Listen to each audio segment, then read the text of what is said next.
4 April 2026 بروز جمعہ۔ آج کا دن بہت ہی بڑا دن تھا اور مشقت بھرا دن تھا عرب اور اسرائیل کے لیے، کیونکہ ایران نے جمعہ کے فوراً بعد عرب اور اسرائیل پہ بہت بڑے اٹیکس کیے اپنے میزائلوں اور ڈرونز کے۔ ایران ساتھ یہ بھی کلیم کر رہا ہے کہ انہوں نے امریکہ کا F-35 مار گرایا اور ساتھ اپاچی ایک ہیلی کاپٹر جو اپنے بندوں کو ڈھونڈنے آیا تھا اس کو بھی مار گرانے کا دعویٰ کر رہا ہے۔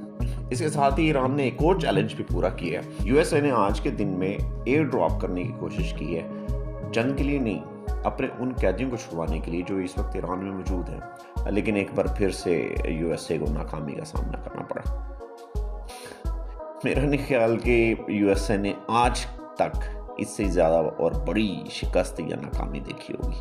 ایران نے جو F-35 جنگی طیارہ گرایا اس کا ایک پائلٹ اس وقت گرفتار ہو چکا ہے اور ایران کی کسٹڈی میں موجود ہے، جبکہ دوسرا اس وقت غائب ہے، جس پہ ایران کی گورنمنٹ نے $64,000 کا انعام رکھا ہے کہ کوئی بھی شخص اس پائلٹ کو اگر ڈھونڈ کے لاتا ہے تو گورنمنٹ اس کو $64,000 کا انعام دے گی۔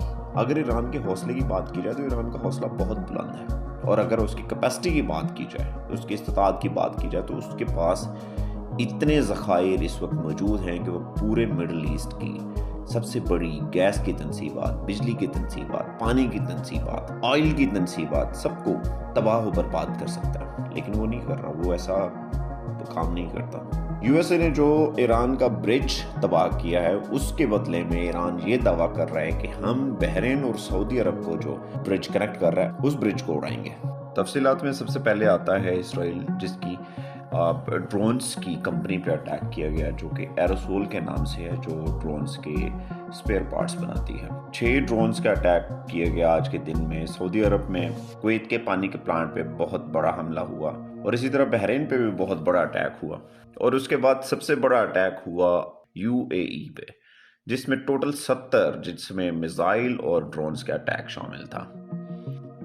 ان کی حبشان کی گیس کی تنصیبات پہ بہت بڑا اٹیک کیا گیا۔ اب اگر امارات میں دیکھا جائے تو امارات میں صرف مجبور لوگ موجود ہیں۔ امارات میں کوئی بھی گورا آپ کو نظر نہیں آئے گا، صرف یہی پاکستانی، سری لنکن، بنگالی، فلپینیز۔ ٹرمپ بڑا سینسٹیو سا بندہ ہے، وہ 6 مہینے میں کپڑے بدلے نہ بدلے لیکن ہر روز اپنے بیانات ضرور بدلتا رہتا ہے۔ اب جیسے اس نے نیٹو کے کنٹریز کو کاغذوں کے شیر بولا، تو اس کے بدلے میں اسپین، اٹلی، سوئٹزرلینڈ، فرانس اور آسٹریا، ان سب ملکوں نے اپنی فضائی حدود بالکل بند کر دی جنگی معاملے میں ایران کے خلاف، اور جس کے بدلے میں ایران نے فرانس کے ٹینکر کو ابنائے ہرمز سے گزرنے کا راستہ بھی دیا، ان سے ڈبل قیمت بھی وصول کی، اور قیمت بھی یوان میں وصول کی، جو کہ ایک اور بہت بڑا نقصان ہے پیٹرو ڈالر کے لیے۔ اور اب بات کرتے ہیں پاکستان کی۔ پاکستان پہ اس وقت بہت بڑا پریشر ہے۔ جنگی معاملات کے چلتے ہوئے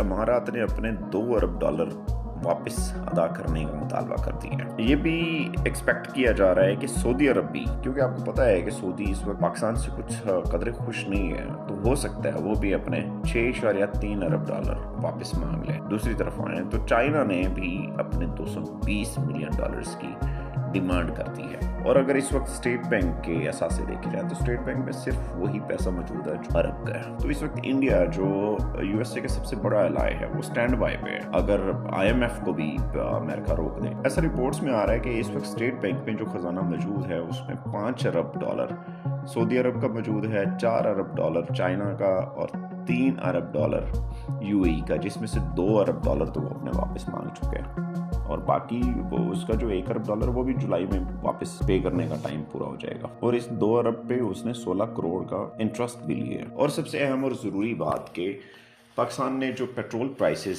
2 اپریل جمعے کے دن جو بڑھائی تھیں، ان کو آج 80 روپے لیٹر پیٹرول کو کم کر کے 378 پر لیٹر پہ سیٹ کیا گیا ہے۔ اور بڑھتی پرائسز کے حساب سے اس وقت سری لنکا 4تھے نمبر پہ، انڈیا 8ویں پہ، اور بنگلہ دیش 9ویں یا 10ویں نمبر پہ آ رہا ہے۔ لیکن سب سے زیادہ بات یہ ہے کہ اس وقت پاکستان کے بزنس، پاکستان کی اکانومی اور پیٹرول کی بڑھتی قیمت ہے۔ آپ کو کیا لگتا ہے کہ پاکستان پہ کیا اثر ڈالے گا؟ نیچے کمنٹ کریں اور اپنی رائے ضرور دیں۔ اپنا خیال رکھیے۔ اللہ حافظ۔